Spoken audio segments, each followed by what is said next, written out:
Affaire Martinez-Zogo. La guerre des cartels d'État. Un homme est enlevé. Pas par des bandits de grand chemin.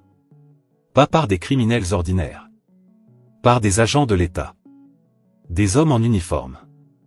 Des hommes formés, équipés et payés par la République pour protéger ses citoyens. 5 jours plus tard, son corps est retrouvé. Mutilé. Torturé.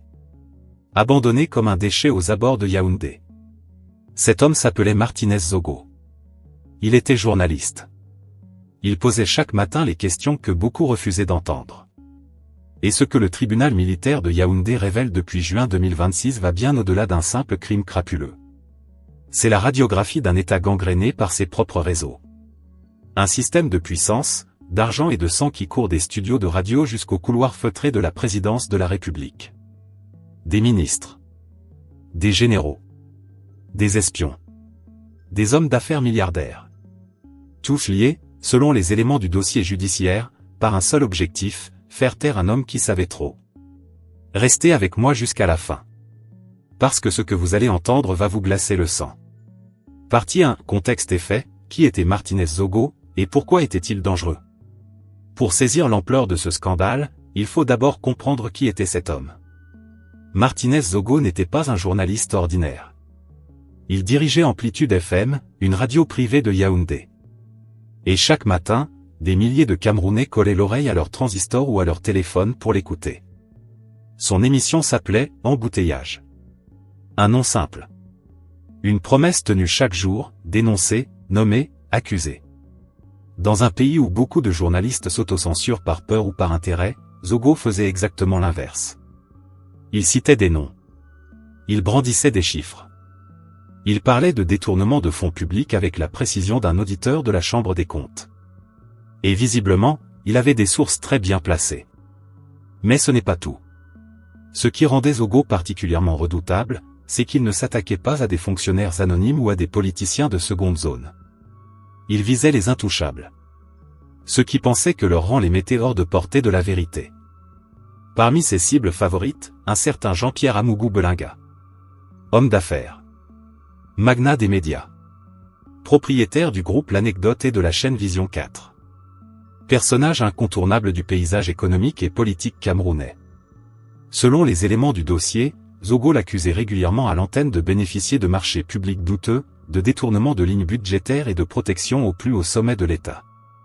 Des accusations explosives. Des documents à l'appui, dit-on. Et Amougou Belinga n'appréciait visiblement pas. Mais ce n'est pas tout. Ce que peu de gens réalisaient à l'époque, c'est que Martinez-Zogo ne jouait peut-être pas seul cette partition médiatique. Nous y reviendrons. Et cette révélation-là est l'une des plus troublantes de toute l'affaire. Le 17 janvier 2023, Martinez-Zogo quitte son domicile à Yaoundé. Il ne rentrera jamais. 5 jours de silence. 5 jours d'angoisse pour sa famille, ses collègues, ses auditeurs. Puis le 22 janvier, l'horreur, son corps est retrouvé. Les traces sur sa dépouille sont la preuve d'une violence d'une brutalité inouïe. Ce n'est pas un meurtre commis dans la précipitation. C'est un message. Un message adressé à tous ceux qui, au Cameroun, osent lever la voix contre les puissants. Très vite, les enquêteurs vont identifier quelque chose d'extrêmement troublant. Les hommes qui ont enlevé Martinez-Zogo ne sont pas des criminels ordinaires.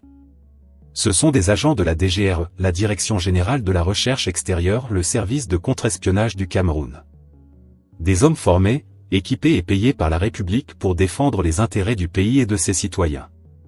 Ces hommes-là ont enlevé un journaliste. Ils l'ont torturé. Et selon les preuves présentées au tribunal, ils ont filmé leurs actes. Filmé. Avec leur propre téléphone. Pourquoi filmer une torture? Pour qui? La réponse à cette question est au cœur même du procès. Parmi les 20 prévenus qui comparaissent devant le tribunal militaire de Yaoundé, voici les figures clés. Le lieutenant-colonel Justin Dan, ancien directeur des opérations de la DGRE. Selon l'accusation, c'est lui qui a dirigé le commando sur le terrain. C'est lui qui aurait planifié et coordonné l'enlèvement. Léopold Maxime Eko, l'ancien patron de la DGRE lui-même. Le chef du service. Poursuivi pour son implication présumée dans une opération qui, rappelons-le, n'avait rien d'une mission d'état légal. Jean-Pierre Amougou Belinga, l'homme d'affaires. Celui que Zogo ciblait régulièrement. Poursuivi pour complicité de torture. Il nie toute implication directe. Stéphane Martin Savom, maire de la commune de Bibey. Homme politique dont le rôle exact reste débattu, mais dont la présence dans ce dossier révèle des connexions politiques qui dépassent largement le crime de droit commun. Et Bruno Bidjang, directeur des médias du groupe d'Amougou Belinga. Sur le banc des accusés pour conspiration de torture et arrestation arbitraire. 20 prévenus. Des militaires. Des civils. Des hommes d'affaires. Des politiciens. Jamais dans l'histoire récente du Cameroun un tel aréopage de puissants ne s'était retrouvé devant un tribunal pour répondre d'un crime aussi sordide. Mais le plus stupéfiant reste à venir. Partie 2, le conflit, la vidéo, les jokers invisibles et la guerre des finances publiques. Juin 2026. Tribunal militaire de Yaoundé. Le président de la séance annonce la projection d'une pièce à conviction. Dans la salle, avocats, journalistes, observateurs et familles retiennent leur souffle. Sur l'écran apparaissent des images extraites directement des téléphones portables saisis chez les co-accusés. Des images de la torture de Martinez Zogo. Le silence dans la salle est total. Ce que ces images révèlent, ce n'est pas seulement la brutalité du crime. C'est la préméditation. C'est l'organisation. C'est le sang-froid de bourreaux qui savent exactement ce qu'ils font, et qui documentent leurs actes. Mais voilà la question juridique centrale que tout le monde se pose. Cette vidéo prouve-t-elle la culpabilité d'Amougou Belinga? La réponse est plus complexe qu'il n'y paraît. En droit, cette vidéo est une preuve matérielle de l'infraction. Elle prouve que la torture a eu lieu. Elle identifie les acteurs sur le terrain. Elle brise définitivement les tentatives de minimiser ou de nier la réalité des violences subies par le journaliste. Mais elle ne désigne pas automatiquement un commanditaire. Pour relier ces images à Amougou Belinga, l'accusation s'appuie sur les aveux initiaux du lieutenant-colonel Justin Danho. Selon ses premières déclarations, Danho aurait filmé les séances de torture pour les envoyer en temps réel à Jean-Pierre Amougou Belinga, pour lui rendre compte de l'avancement de l'opération. Rendre compte. Comme un subordonné à son chef. Et c'est là que l'affaire prend une dimension vertigineuse. Parce que cette formulation pose une question bouleversante, Amougou Belinga était-il le patron opérationnel d'un commando d'État? Ministère. Avait-il ce niveau de contrôle sur des agents de la DGRE au point de recevoir des comptes rendus en direct d'une opération d'enlèvement et de torture? Si cette version est confirmée, ce n'est plus seulement une affaire de complicité. C'est la révélation d'un réseau privé qui s'est approprié les moyens et les hommes de l'appareil sécuritaire national.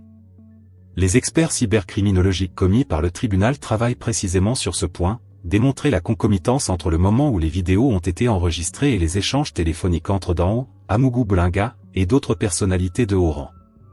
C'est sur ce fil téléphonique que repose une partie de la vérité judiciaire. Mais attendez. Parce que ce procès a des ramifications qui montent bien plus haut. Il y a dans cette affaire deux noms que l'on prononce à voix basse dans les couloirs du pouvoir camerounais.